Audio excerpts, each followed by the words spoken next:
Փաշինյան, կառավարության ծրագիրը ներկայացնեցիք, որ արդեն հայկական դուք հստակ նշեցիք, որ Հայաստանը պատրաստվում է ԵՄ անդամակցության հայտ ներկայացրել, դրանից հետո մենք տեսնում ենք, որ վերջինորեն չնայած առանց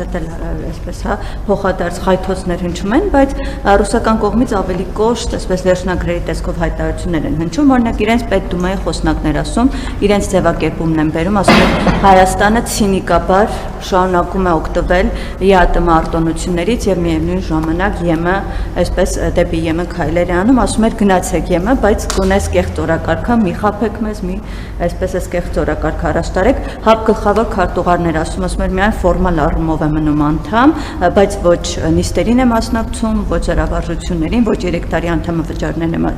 վճարում եւ ասում էր, որ պետք է սա բացառապես ՀԱՊ անդամ երկրների հրամանատարների հարցն է, Հայաստանին դուրս հանելու հարցը։ Սա հետ կապված այսքան ստացվում է, որ խնդիրը այսպես լուծելու փոխարեն ավելի է խորանում եւ երկու կողմ կարծես իրար վրա են, բարդում Հայաստանը, Ռուսաստանն էլ իր հերթին։ Սրա հետ կապված եւ մի կարճ հարցել իրավական այս process-ների հետ կապված, պարոն Փաշինյան, մենք թե քարոզարշավի ընթացքում, թե վերջերս ազգային ժողովի ամբիոնից ինչ ենք լսում, օրինակ Ռոբին նստացնելու եմ, Գագոյին նստացնելու եմ, գզացնելու եմ եւ այս ամենից հետո այն անունները, որոնք դուք նշում եք, նրանց նկատմամբ քրեական գործեր են սկսում եւ սա հարցեր առաջացնում, օրինակ դուք միշտ ասում եք, որ քաղաքական հետապնդում չկա։ Հիմա ինչ երաշխիք որպես գործադիրի ղեկավար կարող եք տալ, որ այս նույն հնչեցրած ձեր հայտարարությունները որևէ կերպ իրավապահների գործընթացների վրա չեն ազդել, օրինակ ընդդիմադիրները նշում են, որ կոնկրետ Քոչարյանի հետ կապված այս գործընթացը բացառապես կախված է ազգային ժողովում ձեր եւ Լևոն Քոչարյանի միջև այդ բանավեճից հետո դուք բարկացել եւ հրահանգը դրանից հետո են չել, սրա վերաբերյալ ինչ կարող եք ասել։ Պետդումայի հետ կապված հայտարարությանը մեր ազգային ժողովից արձագանք հնչել է, ես ավելացնելու բան չունեմ։ ՀԱՊ-ի հետ կապված ՀԱՊ գլխավոր քարտուղարը փաստերն է արձանագրել, ես էլի արձագանքելու բան չունեմ, բայց ձեր այն դիտարկմանը թե ստացվում է, որ Հայաստանն ու Ռուսաստանը իրար վրա են գցում, տենց մի բան, մենք Ռուսաստանի վրա ոչ մի բան չենք գցում, մենք թափանցիկ հրապարակային ազնիվ ձևով մեր դիրքորոշումներն ենք արտահայտում, հարգում ենք ուրիշների դիրքորոշումները եւ հարգանք ենք ակնկալում մեր դիրքորոշումների վերաբերյալ։ Ինչ վերաբերվում է ձեր երրորդ հարցին, եթե խոսքը բարկանալու մասին է, ես ամսի 24-ին չեմ բարկացել, ես վաղուց ֆանից բարկացած եմ։ Բայց ինչի այդ բարկացումը արտահայտություն չի գտել։ Նախ ես որպես Հայաստանի Հանրապետության քաղաքացի ուզում եմ ոչ որպես վարչապետ, որպես Հայաստանի Հանրապետության քաղաքացի ուզում եմ շնորհակալություն հայտնել բոլոր մեր դատաիրավական համակարգի այն անձանցից, ովքեր այս ամեն ինչը ի ցույց են դրել հանրությանը իրավական տեսանկյունից։ Բայց ես ուզում եմ էլի մենք վերադառնանք, չնայած բան եմ ասելու, որ ձեզ ծանոթ է, այսինքն ազգային ժողովում եմ ասել, բայց հիմա էլ ուզում եմ հարցադրում անել։ Բայց ես հարցեր էլի որպես Հայաստանի Հանրապետության քաղաքացի, ոչ որպես վարչապետ հարցեր ունեմ։ Բա այս փաստերի հետ 8 տարի, լավ, հələ չեմ ասում է 17-18 տարի։ Այս փաստերի հետ Հայաստանի իրավապահ մարմինները ո՞նց են առնչվել։ Օրինակ այն քննիչները, այն դատախազները, այն օպերատիվ աշխատողները այս փաստերի մասին իմացել են, չէ՞, ո՞նց են արձագանքի իրանք։ Օրինակ իմացել են, որ Toyota Երևան ընկերությունում Ռոբերտ Քոչարյանի ընտանիքը 30% բաժնեմաս ունի, հողի հետ կապված խնդիր ունի։ Օրինակ իմացել են, որ Օրանժը Ռոբերտ Քոչարյանի ընտանիքինն է։ Օրինակ իմացել են, որ Պարոնյան 8 հասցեի շենքը Ռոբերտ Քոչարյանի ընտանիքինն է։ Օրինակ իմացել են, որ Play City-ն Ռոբերտ Քոչարյանի ընտանիքինն է եւ էլի բազմաթիվ բաներ։ Մենք հասկանում ենք, մենք պետական ստանդարտ պետք է սահմանենք եւ նաեւ ժողովրդավարության ստանդարտ սահմանենք։ Եվ առաջին հարցի հատվածը էսա։ Նախ եթե նույնիսկ չեն իմացել նախորդող շրջանում 2018 թվականից հետո մենք անդադ բարձրաձայնվել է դա մամուլում եւ այլն, Հայաստանի Հանրապետության դատախազներ, քննիչներ, օպերատիվ աշխատողներ, ինչ գործողություն են ձեռնարկել, որովհետև հանցանքի առերևույթ ցանկացած դեպքի պետք է իրանք բան անեն, արձագանքեն, ո՞նց են արձագանքել։ Արձագանքել են, որոշ դեպքերում գուցե քրեական գործեր հարուցվել է, բայց քրեական գործերը ինչի չեն քննել, ինչի չեն քննվել։ Կամ որ այդ քրեական գործերը հարուցվել են, ես զանգել եմ, ասել եմ գործ հարուցեք, կամ որ չեն քննվել, ես զանգել եմ, ասել եմ այդ գործը մի քննեք։ Այս հարցերին պետք է տրվի պատասխաններ, հակառակ դեպքում ես ունեմ, դրա քաղաքական պատասխանը ես ունեմ։ Որովհետև քոչարանասերժական մաֆիան իր շոշափուկները ունեցել է եւ դեռևս ունի Հայաստանի դատաիրավական համակարգում։ Այն որ խուզարկությունից առաջ պաստառներ են բանանում, ցույց տալով, որ իրանք գիտեն, հետո էլ մի հատ մեծ պատմություն են սարքել, այ երեխեքը, բայց եթե դուք գիտեիք, որ գալու են, երեխեքին խի տատիկ պապիկի մյուս տուն չէիք ուղարկել։ Ինչի չէիք ուղարկել, այսինքն պահել էիք, որ երեխեքով շոու անեք, երեխեքի թիկունքում, այդքան սիրում էիք երեխեքին, այդ պլակատ գրելու ժամանակահատվածում կարելի էր ուղղակի երեխեքին բան անել, ուղարկել մյուս տատիկ պապիկների տուն, ընկերոջ տուն, հարազատի տուն։ Այսինքն էս էլ ցույց է տալիս, որ դիտավորյալ պահեր երեխեքին զենքայնացնելու մի հատ process է սկսվել։ Հաջորդը ես 8 տարի վարչապետ եմ։ Հարգելի լրագրողներ, դուք էլ գիտեք ես ում ինչ եմ ասում։ Ընդհանուր գիտեք մեր տանը ով ինչ է ասում, երբ է ասում, ինչու է ասում, ում հետ ինչ եմ խոսում։ Հիմա ասեք, ո՞րն է իմ հյուրանոցը, ո՞րն է իմ հանգստյան տունը, ո՞րն է իմ բազմաբնակարան շենքը, ո՞րն է իմ միլիարդները, որտեղ են դրանք պահվում։ Եվ դիմեք իրավապահ մարմիններին։ Եվ ես ուրիշ հարց եմ տալիս, այսինքն ես եւ Հայաստանի Հանրապետության քաղաքացիները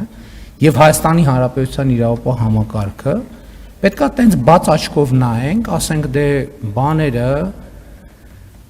Ռոբերտ Քոչարյանը, Սերժ Սարգսյանը, Գագիկ Ծառուկյանը,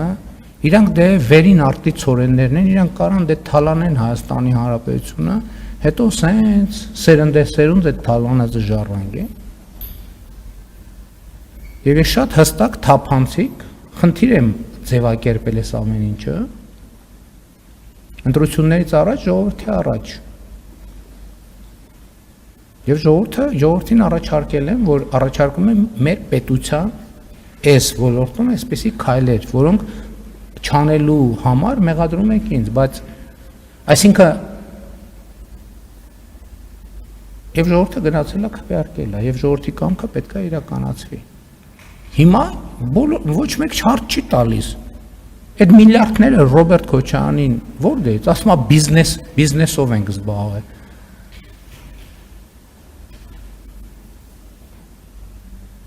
Ում են ձեռ առնում։ Այսինքն հիմա, այսինքն մենք իրանք այդքան տենց ուժեղ բիզնեսմեն են, մենք էլ տենց ընդհանրապես չենք կարող ոչ մեկի ձեռից ոչ մի բան խլենք։ Այս պայմաններում է, որ Զանգեզուրի պղնձամոլիբդենային կոմբինատը պետությունը մասնաբաժին է ստանում, ասում են դա կոռուպցիոն գործարք է։ Իսկ Toyota Երևանում իրանց անձնական փայ ունենալը դա բիզնես գործունեություն է։ Եվ այլն եւ այսպես շարունակ։ Ասենք Ամուսարի նախագծում պետության փայ ունենալը այդ կոռուպցիոն գործարք է։ Իսկ իրանց Երևանի կենտրոնում հողեր վերցնելը եւ ձեռքբերման գնից 20-30 նապատիկ ավել գնով վաճառելը այդ բիզնես է։ Սա ընդունելի է, պետքա սա պետության հարցն է եւ ասում եմ քաղաքական խնդիրը հետեւյալն է։ Եվ Ռոբերտ Քոչարյանը, եւ Գագիկ Ծառուկյանը, եւ Սերժ Սարգսյանը ամսի 1-ը որ մոտենա, պետք է հեռախոսը բացեն։ Դրան թոշակը նստելա թե չէ։ Այս է քաղաքական խնդիրը։ Ինչու, որովհետև նրանք պետք է ապրեն իրենց թոշակով եւ իրենց օրինական եկամուտներով։ Իսկ ինչ որ ապօրինի ձեռք են բերել հատիկ առ հատիկ, լումա առ լումա, կոպեկ առ կոպեկ, սենտ առ սենտ, եվրո սենտ, քյաբաբ առ քյաբաբ, այո։ Պետք է վերադարձվի Հայաստանի Հանրապետությանը եւ նրա ժողովրդին, ուրիշ տարբերակ չկա։ Եթե սա տեղի չունենա, այդ նշանակում է նոր հեղափոխություն պետք է տեղի ունենա։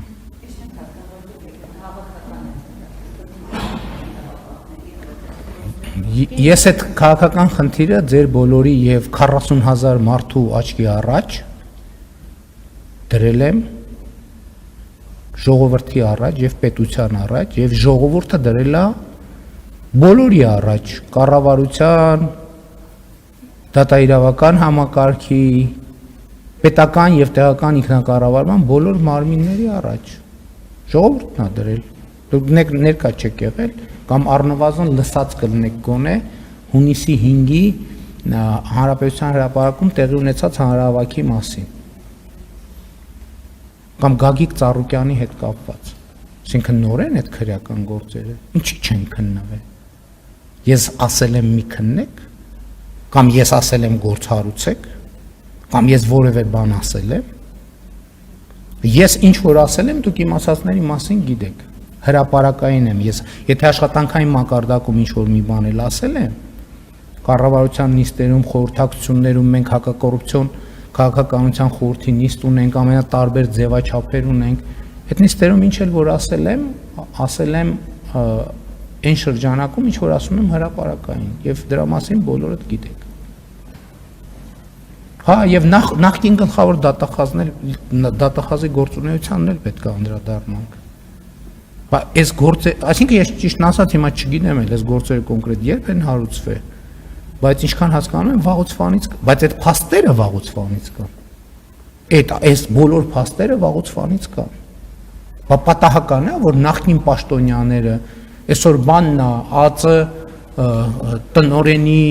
նախկին տեղակալը կամ պարտականությունների դուս են եկել ինչ որ բան, այլ դուք էլ մի հատ բացատրեք այս գործերով, ինչով եք զբաղված եղել։ Կարող է փող եք առել։ Կարող է փող եք առել։ Թե դες թվում է ձեր հետևից եկող չի լինելու։ Պետք է պատասխան տաք։ Մի հատ խեղճուկրակներ երկու հատ հավ գողանալու համար, ասենք միջև վերջին խազը սնանկացրել եք սովի եք մատնել, իսկ ասենք ձեզ համար եղել են անձեռնմխելի մարդիկ, ինչ են եղել անձեռնմխելի, բերել վճարել են ձեզ, ձեր հետևից էլ են գալու, պետք է պատասխան տաք բոլորդ, ում վարույթում այս գործերը եղել է եւ չի արժանացել ընթացքի, պետք է բացատրություն տա Հայաստանի Հանրապետության ժողովրդին։ Պետք է իրանց բոլորի ունեցվածքներ պետք է նայվի։ Իրանց հաշվի համարներն էլ պետք է նայվեն։ Իրանց ընտանիքի անդամների հաշվը Toyota Երևանի հետ իրանց հարաբերություններն էլ պետք է նայվեն։ Ամեն ինչը պետք է նայվի։ Էս էլ չի լինելու, որ վայ գիտեք դե բանա ժամանակ մենք տվել ենք, ընդ որում երկու ուղղությամբ ենք տվել, ասցի 2018 թվականին մենք ասել ենք, որ բոլորը պետք է շանս ունենան, մի հոգի չի եկել ասել Ժորժ ջան, ես ընդունում եմ, որ այս ունեցվածքը ես պետք է չունենայի։ Դուք էլ օրենք եք գրել, որ կարա հաշտությունը լինի 25-ը 75-ը վերադարձնենք եւ 25-ը մնա մեզ։ Այդպիսի մի հոգի չի եկել դատախազություն կամ որևէ այլ մարմնի դիմել։ Իրավապահներն էլ երևի այն ով որ այդ շանսը ունեցել է իրավապահ համակարգի նախկին դատախազները, նախկին իրավապահ համակարգի ղեկավարները պետք է պատասխան տան, բա այս ինչ են արել այս գործերի հետ։ Ինչ են արել։ Այո, իհարկե։ Բա անկախ իրանց համար աշխատել են։ Անկախ իրանց համար աշխատել են։ Բա այդ անկախությունը ո՞նց են օգտագործել։ Կարող է Քոչարյանից, Ծառուկյանից, Սարգսյանից փողեր առնելիս են եղել, Մեր վրա էլ խաբար չի եղել։ Պետք է գնանք հատ-հատ ունեցվածքները նայենք։ Հատ-հատ։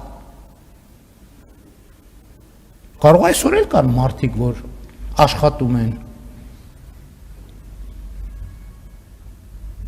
Զանգում է, ով է քշերվա կեսին կամ չգիտեմ նախորդ օրը կամ չգիտեմ, զանգում Ռոբերտ Քոչարյանն է ասում, որ գիտես ինչ գալու են ձեր տուն խոզակցության։ Պետք է բռնել, հա։ Ինչ հայտարարեցին։ Ինչ եմ հայտարարում։ Ինչ եմ։ Ասել եմ պետք է նստեն, հիմա էլ եմ ասում պետք է նստեն։ Ինչ։ Ինչի՞ դիմա։ Ես 8 տարի ասում եմ պետք է նստեն, ինչի՞ չի։ Խեն ձեռով գրել, թող մի հատ տանեին, բան բարձր որակի պրինտ անեին, իրաց տան գլխին հագցնեին։ Ես 8 տարի ասում եմ դա, ես նորություն եմ ասում։ Կամ 2026 թվականին 8 տարվանը չեն հիշում, 2026 թվականի հունիսի 7-ին հայտարարել եմ դրա մասին։ Դարպասին գրեին։ Գտնելու ենք այդ ուտեշկա տվողների, եւ ես չեմ նախանձում, թե նրանց հետ ինչա տեղի ունենալու։